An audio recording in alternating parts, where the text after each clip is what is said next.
नमस्कार. तर आजच्या न्यू ब्लॉगमध्ये तुम्हा सर्वांचं खूप खूप स्वागत करते. आज ना खूप सारा पसारा इथे बघा सर्व असा काढून ठेवला होता मुलांनी आणि सकाळची रुटीन आज मी तुमच्यासोबत शेअर करते. आज सकाळी ना थोडेसे चपात्या, भेंडीची भाजी आणि शिरा आणि उपीट बनवलं होतं. एवढं सगळं नाश्त्याला बनवलं होतं सकाळी. सगळ्यांचं वेगवेगळं असतं. घरात माणसं इनिमिनी आम्ही 4च आहोत, तरी सध्या एवढं सगळं मला सकाळी बनवावं लागतं. मुलीला चपाती भाजी लागते, यांना काहीतरी वेगळं, आणि मुलांना गोड शिरा हवाच असतो सकाळी, म्हणून बनवलं होता. पण मुलगी काही शाळेत नाही गेली, आज घरीच बसली होती आणि घरी बसून ना असं उद्योग करत असते. दोघंजण घरी असले की खूप वैताग देतात. मग घरातली कामं, सकाळचा नाश्ता तर झाला होता. आता दुपारची साधारणतः 1 वाजले होते. 1 वाजता यांनी डब्बा घ्यायला येतात, कधी 1 वाजता येतात, कधी 2 वाजता येतात असं. तर आज थोडेसे उशिराच येणार होते, त्यामुळे स्वयंपाकाची तयारी चालली होती. आता सकाळचा नाश्ता तर झाला होता. माझा व्हिडिओ जर तुम्हाला आवडत असेल तर प्लीज नक्की लाईक करा, शेअर करा आणि सबस्क्राईब नक्कीच करा, कारण नवीन यूट्यूबरसाठी ना तुमचा एक सबस्क्रायबर खूप जास्त महत्त्वाचा असतो. आता पिल्लांनी एवढा सगळा पसारा काढला होता, त्याच्यामध्ये दोघांना मी थोडंसं मारलं होतं आणि त्याच्यामध्ये हा रडत होता. खूप जास्त रडतो आणि खूप जास्त आगाऊपणा करतो. त्याला तेच पाहिजे होतं. मला म्हणत होता, मी विचारलं ना तुला कोण मारलं, तर मला असं गोड गोड म्हणत होता, तूच मारला. असं काहीतरी वेगळं असं बोलून बोलून त्याला कसं तरी नादी लावलं, कारण दोघांना सांभाळायचं आणि स्वयंपाकही करायचं खूप जास्त कठीण जातं. मग आता खेळायचं म्हणून परत तो खेळण्यासाठी निघून गेला. तोपर्यंत आता इथे मी भाजीची तयारी करून घेत होते, कारण आज शेवग्याच्या शेंगाची भाजी बनवायची होती. ती रेसिपी म्हटलं तुमच्यासोबत शेअर करावी, त्यामुळे इथे सगळ्यात अगोदर तर शेवग्याच्या शेंगा स्वच्छ धुवून कट करून घेतल्या आणि त्याच्यामध्ये थोडंसं मीठ आणि हळद टाकून घेतली. यामुळे ना भाजीच्या शेंगाचा वास खूप जास्त छान होता. इथे बघा माझा गॅस थोडासा तुटला आहे, त्याला रिपेरिंग करायला काही मुहूर्त लागत नाही. त्याच्यामध्ये 4-5 सकाळी बनवलेल्या चपात्या होत्या. मग आता विचार केला की एकच फक्त भाकरी बनवायची होती, त्यामुळे एकीकडं शेंगा टाकल्या शिजायला आणि दुसरीकडं आता भाकरी बनवून घ्यावं म्हटलं. भाकर एकच बनवायची होती, पण इथे थोडंसं माझ्याकडून जास्त पीठ मळण्यात आलं, त्यामुळं परत एक मोठीशी भाकरी आणि परत एक छोटी भाकरी बनवून घेतली. असंही मुलांना छोटी भाकरी बघितली की खायची म्हणजे आवडते, सगळ्याच मुलांचं असंच असतं. त्यानंतर ना इथे मी भाकरीच्या तयारीला लागले होते. मुलं इकडे माझी गोडगोड अशी खेळत होती मस्तपैकी. त्यानंतर ना दिवसभर सगळी कामं जातात करायला. कितीही आवरायचा प्रयत्न केला तरी दिवस कसा पटकन निघून जातो ना हे काही कळतच नाही आहे. त्यानंतर ना भाकरी बनवून घेतली.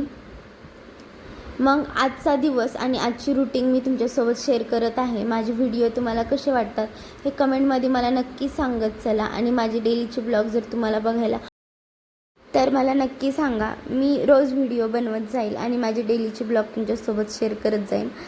त्यानंतर ना आता इथे मी भाकरी बनवून घेतली होती आणि एक छोटीशी बनवली होती.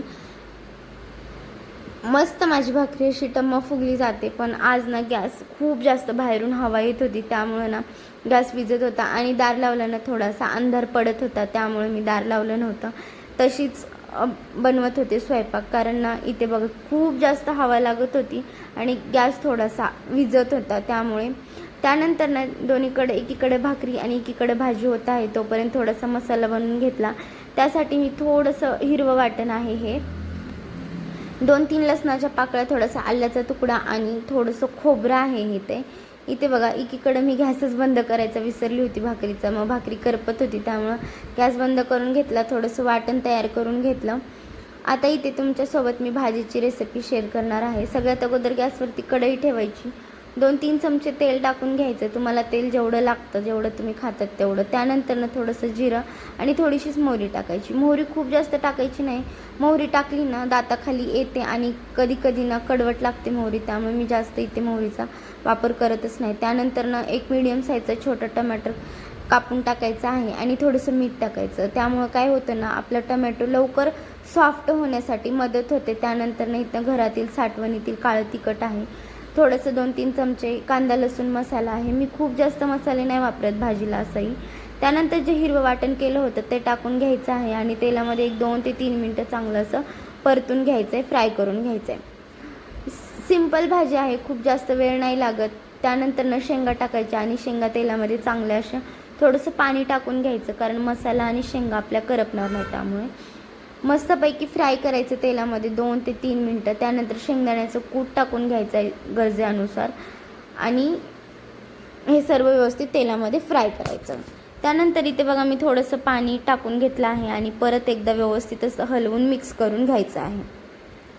त्यानंतर थोडीशी हिरवी गार कोथिंबीर बारीक चिरून घ्यायची आहे आणि तीही टाकून घ्यायची. आता सर्व व्यवस्थित असं मिक्स करायचं. मी थोडंसं 2-4 शेंगा आणि थोडासा रस्सा असा म्हणजे शिजवलेला साईडला ठेवला आहे, कारण मुलांनाही थोडीशी मी भाजी बनवणार आहे. त्याची रेसिपी जर तुम्हाला हवी असेल तर तेही सांगू शकता, मी तुम्हाला तुमच्यासोबत तेही शेअर करेन.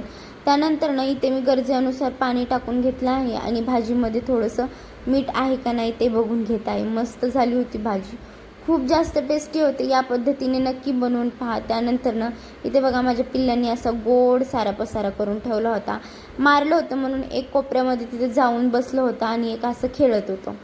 खूप जास्त आगाऊपणा करतात आणि खूप जास्त पसारा करून ठेवतात. हा पसारा आवरणं खूप जास्त कठीण जातं त्यांच्यासाठी. हे बघा इथे मी सपक अशी भाजी बनवली होती. त्यानंतर घरातली सर्व काही कामं आवरून घेतली आणि ही माझं पिल्लू घरातला सर्व काही पसारा आवरून घेत होतं. हे बाळ माझं कधी एवढं मोठं झालं ना काही समजलंच नाही. कधी कधी अशी मदत करते घरामधली कामं करण्यासाठी आणि कधी कधी खूप जास्त आगाऊपणा करते. हे बघा इकडलं पूर्ण असं काही पूर्ण घर तिनं आवरून घेतलं होतं, झाडून पुसूनही घेतलं होतं. कामं खूप छान करते, पण कधी कधी खूप जास्त आगाऊपणा करते. त्यानंतर आम्ही दोघी मायलेकींनी कामं आवरून घेतली होती. घरातली कामं आवरली. आता सगळी झाल्यानंतर म्हटलं चला थोडंसं फ्रेश होऊन घ्यावं. मग फ्रेश झाले. इथे बघा मस्तपैकी आता जेवण करायचं होतं. खूप जास्त भूक लागली होती. साधारणतः 3 वाजले होते. घरातली कामं कितीही पटकन करा पण आवरतच नाही आहेत. तरीही कपडे राहिली होती धुवायची. मी परत एकदा सांगते, माझा जर व्हिडिओ तुम्हाला आवडत असेल तर नक्की माझ्या चॅनलला सबस्क्राईब करा, लाईक करा, शेअर करा आणि माझे डेलीचे ब्लॉग तुम्हाला कसे वाटतात हे कमेंट बॉक्समध्ये मला नक्की कळवत चला. म्हणजे तुम्ही असं सांगितलं व्हिडिओ बनवण्यासाठी प्रोत्साहन भेटते. त्यानंतर इथे थोडंसं आवरून घेतलं मी. घरातली कामं झाल्यानंतर थोडंसं फ्रेश वाटतं, त्यामुळे तोंड हातपाय धुतले. आता तुम्ही इथे विचारत असताल की एवढी जास्त तब्येत कशी झाली, तर तब्येत वगैरे काही नाही झाली. खूप जास्त गोळ्या हाय पॉवरच्या मला चालू आहेत. अगोदर मला कमरेचा त्रास होता आणि त्यानंतर थोडंसं युरिनमधून प्रोटीन चाललं आहे. त्यामुळे इथे बघा गोळ्या खाऊन मानेवरती गालांवरती खूप जास्त सूज आली आहे. चला ओके बाय, भेटूया पुढच्या व्हिडिओ.